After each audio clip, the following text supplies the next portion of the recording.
So what's up guys, today I'm going to be taking a stock PS5 controller and turning it into a custom modded controller with back paddles and hair click triggers. So in today's video, eXtremeRate was kind enough to send us the RISE4 Remap kit and the light version whole clicky kit for triggers for the PS5 controller. Alright, for this mod, I'm going to be using the eXtremeRate RISE4 Remap kit.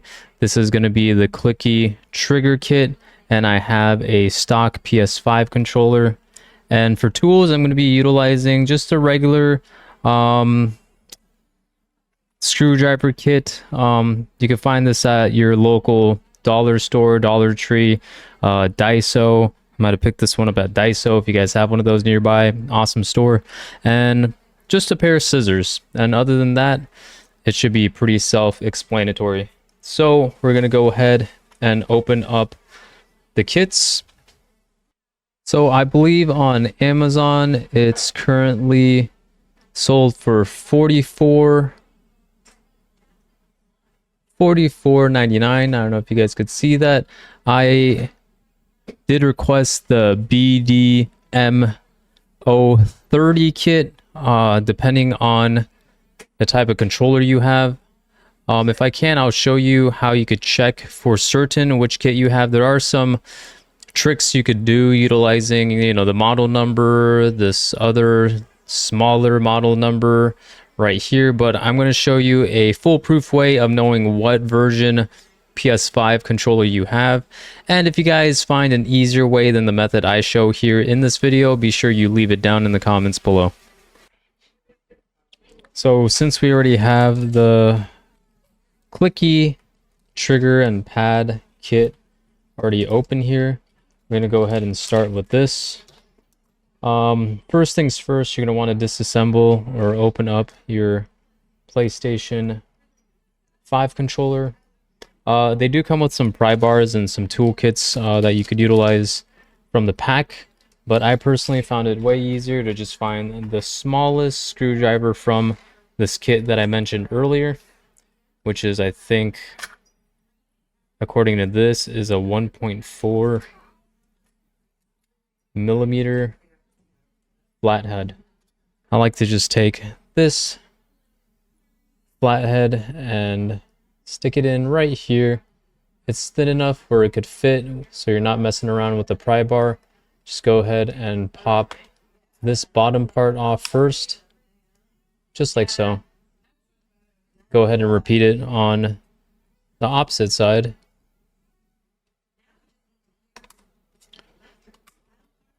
And go ahead and start prying the face piece off.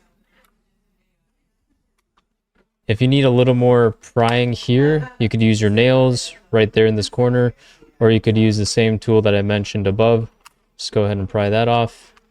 And then once you got that to a good spot, go ahead and just jiggle this off until it pops right out. Go ahead and put this to the side.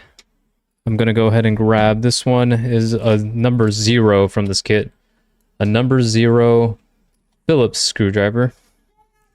There's going to be 4 screws that you're going to want to remove in order to open the controller up. You have 2 on the bottom where we just pried that off, so 1 on each side. And then the other 2 are going to be underneath the L1 and L2 button, which again, you could utilize that flathead, the 1.4 millimeter. Best way I found is just go ahead and stick it, pretty much kind of activate the L2 or R2, pry it underneath the R1, L1, and just pop straight up, and they'll pop right out. Repeat on both sides.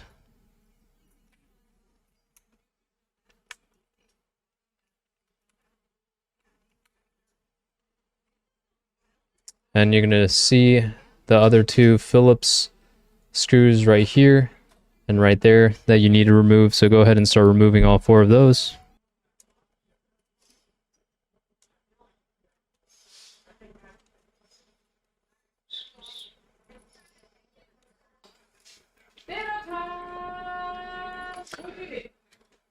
Alright, so once you have all four of those screws removed, you could go ahead and pull this section apart right here. But the two little prongs that are holding this piece together are going to be these two right here, if you could see them. This tab and this tab. Go ahead and take that screwdriver. Once again, this is why I think the screwdriver is way more useful. And go ahead and pry that off like so. Just like so. And now once you have that removed, it's going to require some force. Don't be afraid. Just go ahead and kind of work it all the way around like so until this whole back plate comes off. The next step is you're going to want to take off the battery here. So you're going to make sure you pull this battery off like so and disconnect it from this connector right here by pulling gently, and put this aside as well.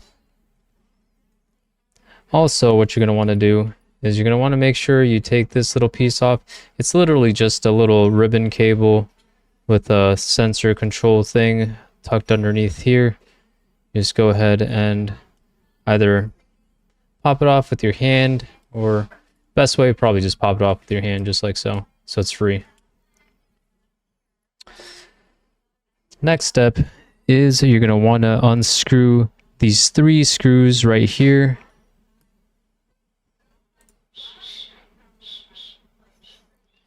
You have one here that's holding the battery plate, and then these two on each side for a total of 3 screws. Go ahead and start unscrewing those.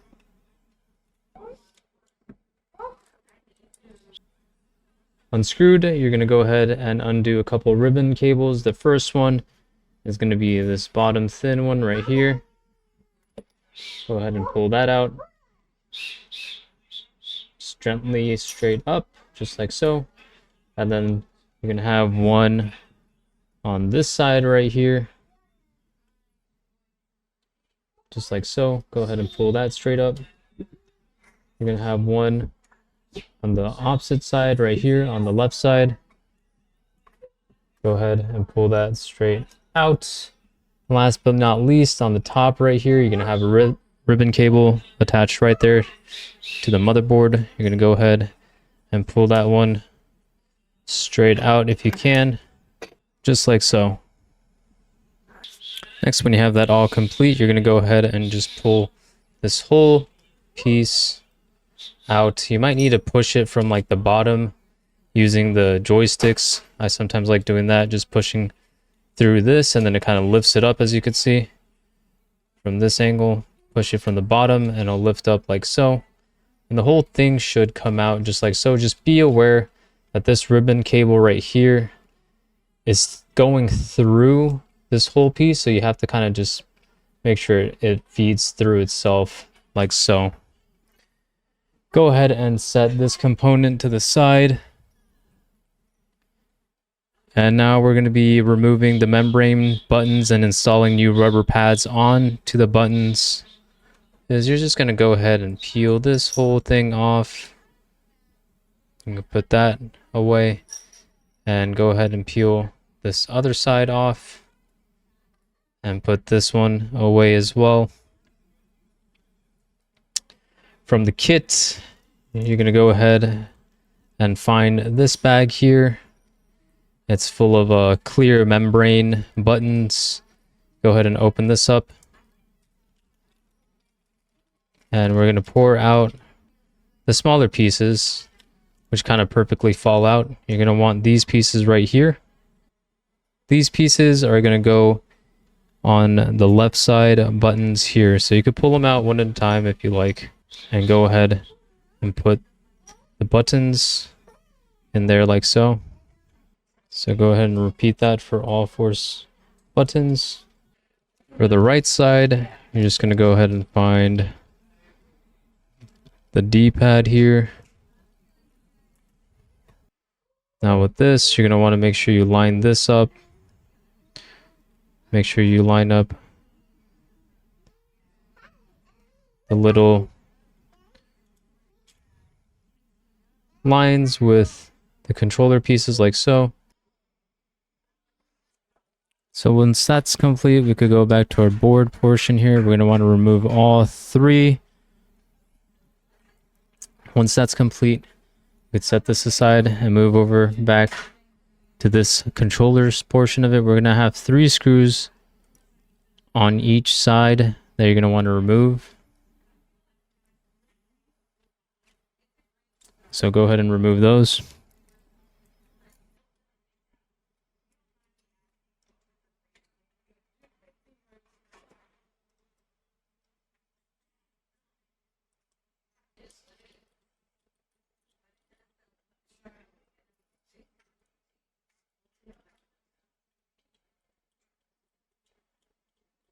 So once you got all 3 of those screws out on each side, you're going to want to go ahead and pop this component off by just prying this off. So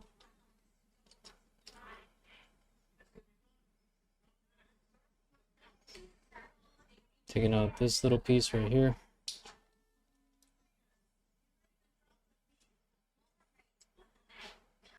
Pull this pin out.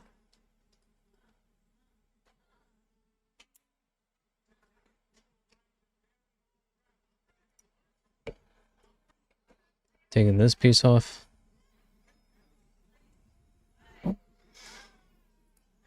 Go ahead and remove this piece. Now go ahead and repeat that on both sides.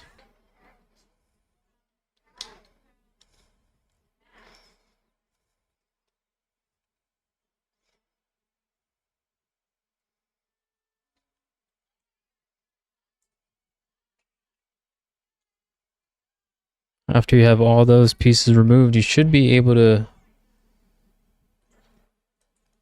free up the FPC membrane.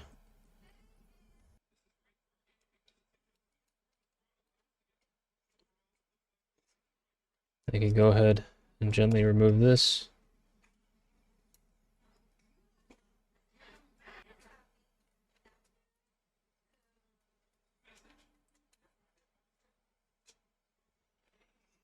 All right, and to install the new buttons here, all you're going to do is just go ahead and lay it flat like so while feeding this through that slot like so. We want to flip it around to make sure it's seated correctly right here through those pins, just like so. Make sure it's nice and attached there, and the rest of it you just kind of just let it sit on itself like this, and they should fit nicely in here. So make sure you get the right, face it this way. As you could see, there's a little divot for this to sit straight in like this. There's going to be a little area where they could tuck under. It's really hard to show and do at the same time, but I'll try to get it in there and then show you right after. So just like that, if it's seated in there and it's not going anywhere, then you got it in correctly. Now go ahead and open this package right here. I think they're both either rights or lefts. Yeah, so they're actually one right and one left. They're going to be labeled. It's going to be really hard to see, but on this one there's going to be a little R. You're going to go ahead and just make sure you have the slot kind of lined up like this. And you could actually hear, I don't know if you could hear it, but if it's installed correctly, you should be able to hear the clicky Let me put it to the mic. That clicky mouse right there. Next, once you have that installed, go ahead and get this piece. We're gonna go ahead and cut off one of the inner squares here, just like so. Let's go ahead and clip it off on both sides. Once you have this nice square piece, it's so tiny, what you're going to want to do is you're going to want to slip that into that rubber garment that we just created.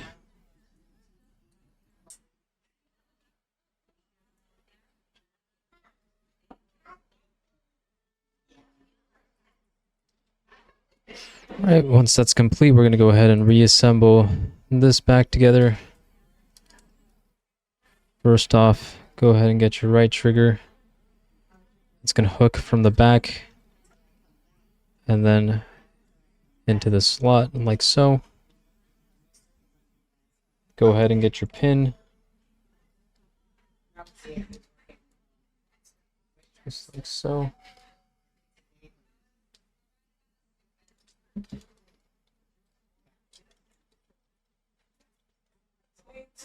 Go ahead and make sure that this pin goes back in place. Go ahead and do the same on the other side.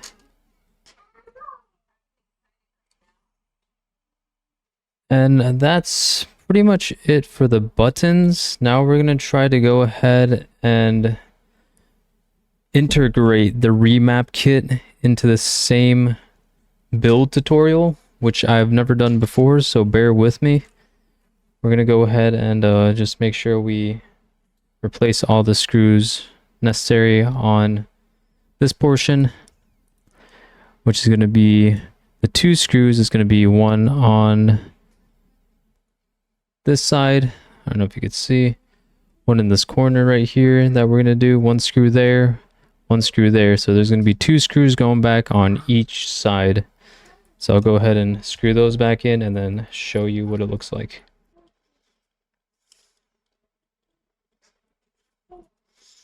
So those are going to be the 2 screws that you're going to want to replace. 1 right here, 2 right there. Go ahead and do it on the same side. It's going to be 1 right here and the second one right there. And here's the for sure way of telling. I guess the BD0210, and I'm not sure about the 40. I think the 40 might be the same as the 30, but on the chip it will actually say BD030. I believe on the BD010 it might not even say that, so that might be a tell. Let me know again if you guys have an easier way to identify which kind of chip you have. All right, and last but not least, to avoid cable damage, it's going to come with a couple of these little strips. That's what these were. So I guess essentially once you install your ribbon cable, once you install, this portion of it, you're not going to need the ribbon cable. So you're going to go ahead and just tape it out of the way and kind of tape it like so onto your controller so you avoid any cable damage. So go ahead and repeat that on both sides. So now with the clicky triggers installed, we're going to go ahead and move on to the back paddle portion of this video. Is we're going to go ahead and open this FPC cable. While this component is removed, go ahead and align this cable along with this portion. Go ahead and tuck this piece on the back side while replacing chip back into position. Once you got those screws replaced, go ahead and put the board back in. Just be careful of the ribbon cable and go ahead and plug that back in right there. And the blue ribbon cable back in right here. Now once that's all fully plugged in, go ahead and replace your battery. And just be aware there's a lot of cables that need to be kind of threaded through, like this one out the way before you go ahead and tighten a screw down, because it's getting caught from the other side there. There you go. And this one just kind of sits in there, but you could also tuck this ribbon underneath here and place it back into position there. This is kind of new. They never really had this in the first generation RISE cable, but there's kind of these pads that you could place in the four corners of your motherboard. I think it's to help with some sort of padding issue caused by adding this cable in there. So on the four corners, you could go ahead and place one of these squares on each corner like so. We're going to go ahead and just try to do our best, placing these on each four corners. So there's one there on that corner. And go ahead and just repeat for each corner.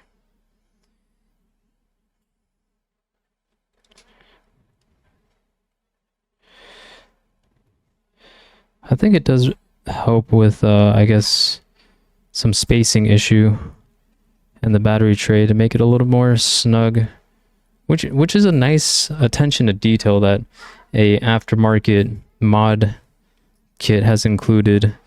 I can't imagine a lot of other modding companies even maybe do this. Maybe they do it now, but I can't imagine like a SCUF controller having this type of attention to detail. SCUF, nothing against you, man, but might need to step it up.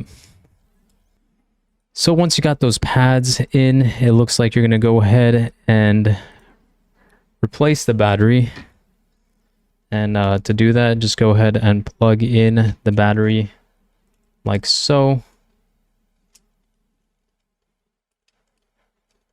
And then go ahead and put the battery back in its designated tray. Once you have that in place, you're going to go ahead and remove this 3M pad sticky, and it's actually going to go on to the battery itself like so. Just make sure it's aligned with the battery, or do your best to do so, like this. I don't have any R3 remapping on this controller, so we're gonna go ahead and just leave this alone. If you do want to do R3 remapping or touchpad remapping, it does require soldering, which I'm not going to be doing in this video. eXtremeRate has a pretty in-depth video on their channel that you could follow along step by step in order to do that. So I'll go ahead and just leave that as is. Next step, we're going to go ahead and assemble our paddle system. So we're going to have the back plate right here. I'm going to open up. We're going to open up the paddle controls right here.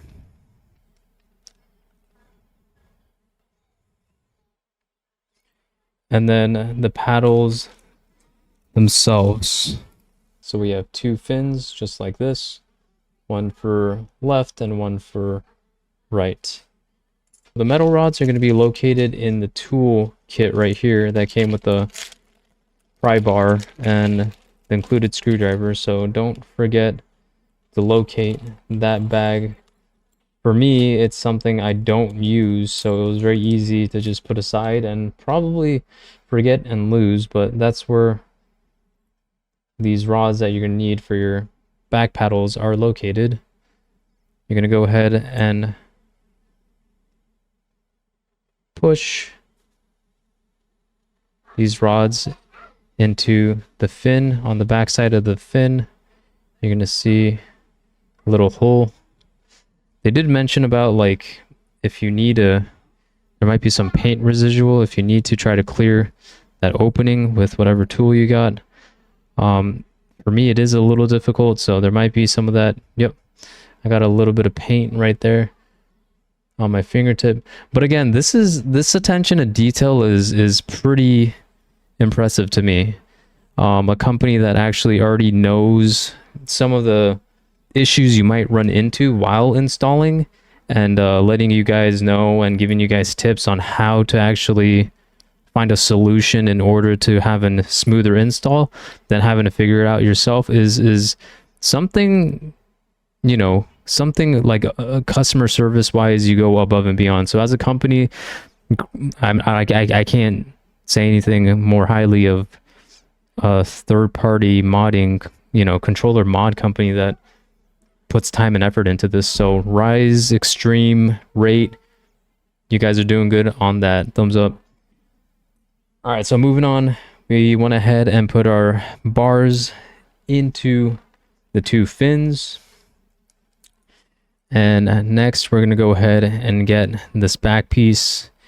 Make sure you get the one that's facing this way, just like so. And with the logos sticking out, I think they're labeled too, like K2, K1. Yeah, so there's like a K2 label there. Just line up the K2 with the K2 fin and go ahead and snap that in just like that. Make sure you give it a good snap on both sides. It seemed like one side went in, but the other one didn't. So just be aware that you may need to give it an extra little push on both sides. Okay, so once you have those two fins installed, we're going to go ahead and install this to the back of the controller, just like so. So also in that pack where you found the rods will be screws included. You're going to go ahead and line this up and then screw the screws from the inside so you don't have any screws sticking out. And these were included with the kit. We're going to go ahead and just stick 4 screws in here. I might fast forward, I might put this down, I might have to readjust in order to get these in. You know what? Let's able to get one in. We're going to go ahead and screw this first one. We're going to go ahead and do the other 3, just like so. Again, it's going to be a total of 4. You can see the holes. It seems like there's some grooves on the other side that line up the paddle housing, I guess is what you could call it. So you're able to just screw these in. Okay, just like that. So one thing I just felt with that screw right there, that was cross-threaded. It seemed like the plastic might have just gave out on that screw and it wasn't really threading, so I don't know if it's the screw, but it keeps spinning on that one. We'll just keep an eye on that, all right? Not a big issue. 3 screws should hold most of it. Small quality control thing. It's really something that might also not be avoidable at such a small period. Like I said, it's still stiff, it's still solid. I don't really feel any issues with that. So once all 4 of those screws are screwed in, we're going to go ahead and install this to our controller itself. So now back to the ribbon cable that we had hanging off. You're going to thread that through here, just like so. There's going to be a chip included here. This type of chip, there's a little, it's hard to tell, but there's a little flap. This black flap flips up. I don't know if you saw that, but it flips up and down. And with it in the up position, you're actually going to feed the cable just like this. I think the black part is going to be facing up, if I could just confirm. Yeah, the black part is going to be facing up, so these ribbon connectors are going to be connecting with this. And essentially it's going to be a little tricky because it's far from my face while I'm trying to get this in camera. But you're going to connect it, and then once it's connected, you're going to put this black lever thing back down to lock it in.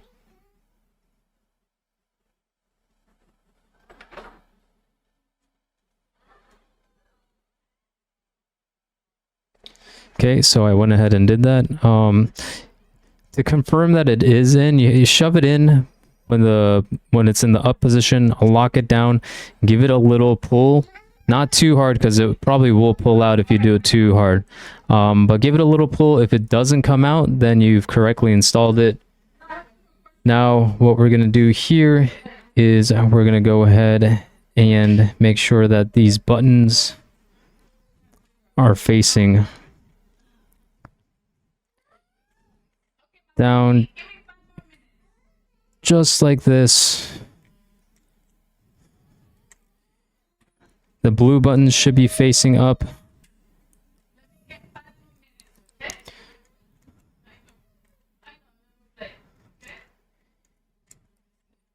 And once it's lined up like so, you're going to go ahead and screw these in. Let me just make sure I have this right in the correct position here.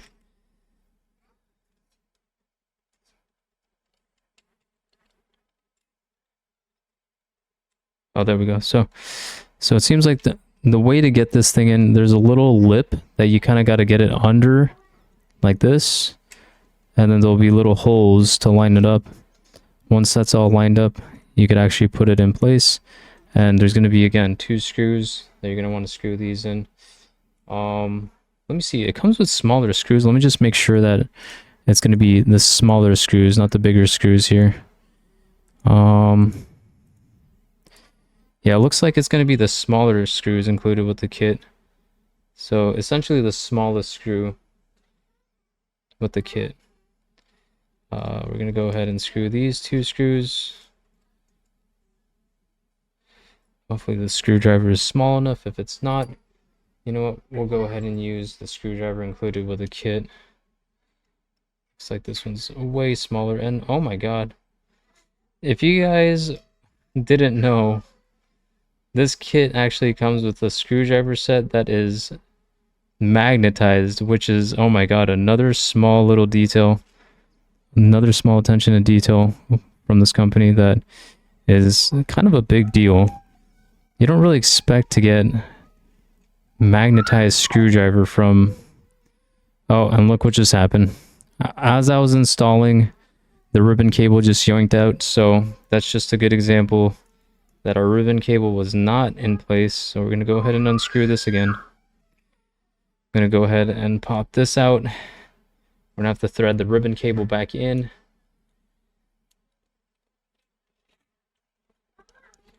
And make sure that this cable is in next time.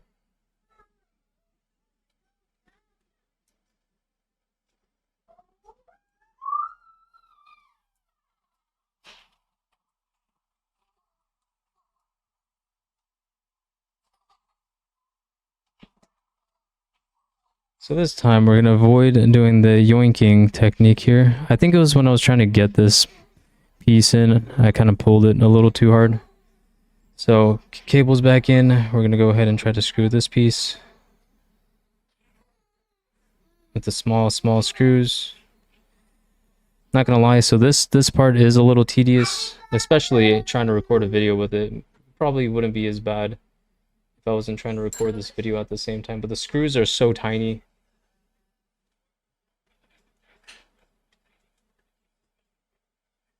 Which essentially should be a good thing in the future because it's pretty much very low profile. Like nothing's going to be sticking out. You're going to have a lot of extra things sticking from the controller.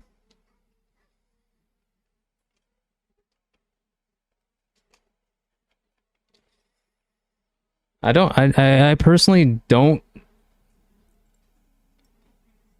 see the purpose of the screws being this tiny. I feel like they could have gotten away with the standard PS5, PlayStation size screw. I'm not sure why they needed to change it just for this board. But But, you know, it is what it is. So, I don't know. I guess one suggestion maybe eXtremeRate. If we could just use a standardized screw even for this paddle housing portion, I wouldn't hate it. I wouldn't be so mad if you did that. But like I said, these screws are very low profile, especially for screwing in this chip onto the back of the paddle control housing portion of it. I'm also not sure if I'm like cross-threading it is the issue because it's so tiny. But yeah, I guess as long as it's in. The only thing is, like, if I yank this again, I'm gonna have trouble trying to unscrew that and put it back in. But it looks like we made it. Looks like it's in for now. And we're gonna be finishing up this process here with putting the controller back together now. So with everything connected, we're gonna go ahead and close our controller finally after oh so long. Make sure everything fits. Make sure everything clips into place. Make sure you click all the sides in. Make sure that piece is in. All right. Now face it back again. And this part I think is like the control reset button thing. So you're gonna get this back housing portion that's gonna connect to the back of this exposed chip. We're gonna go ahead and get the pieces required to assemble this. The first one being this little triangular shaped one. And that one you're gonna flip over and go ahead and put in like so, like where it would fit, just like this. That's the first piece. The second piece we have is this piece. It's going to go ahead and go on the inside and line up with these two pieces like so. Third piece is going to be the opposing side to that. Again, it's going to go on the inside like so. Line up with these pieces. Just like that. I'm not entirely sure what these buttons are for, to be honest. I'm not sure if these are buttons or what these are, but we will find out. You know what? They might be buttons. So I've never had the RISE4 kit, so this is a little new to me. And last but not least, we have the button. I think this is going to be your mapping button. I'm going to go ahead. I don't know if there's an up and down to this piece. Doesn't really look like it, but there is a left and right. There's a little slot where it fits like so. So I'm going to have to say again, this whole kit, it's this plate and the buttons are held by tension. So until you get everything in, everything's falling out, if that makes sense. So it's kind of a pain in the butt, you know, stuff like this. I mean, I have small hands, but I could only imagine someone with big hands struggling with something like this. So we're gonna go ahead and get that piece in. Man, yeah, this I might have trouble with. I don't know if anyone has suggestions on an easier way to install this, but this portion of the Rise install is kind of a pain, and then you have to keep it, I guess, facing down. Let's see if we could figure that out. Keep it down and then clip it in. Okay, so we're gonna try that. We're gonna keep this controller, this whole plate facing upside down, and then clip from the front, you can't even see it, to the back, just like that. Wow, that is not too bad. I was not expecting. Wow, these buttons feel so nice though. I'm just gonna put it by the mic so you guys could hear what it sounds like. Hopefully there's no filtration going on.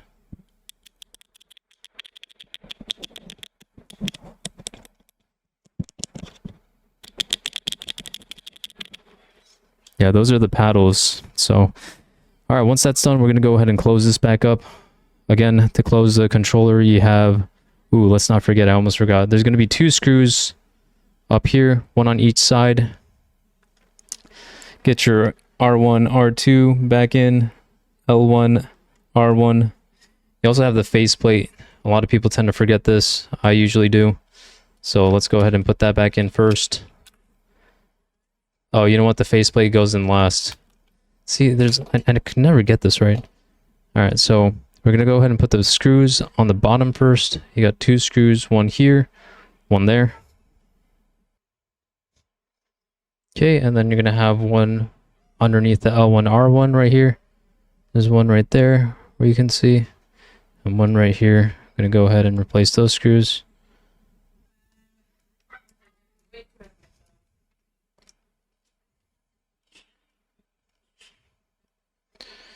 There we go. That's the last screw right there.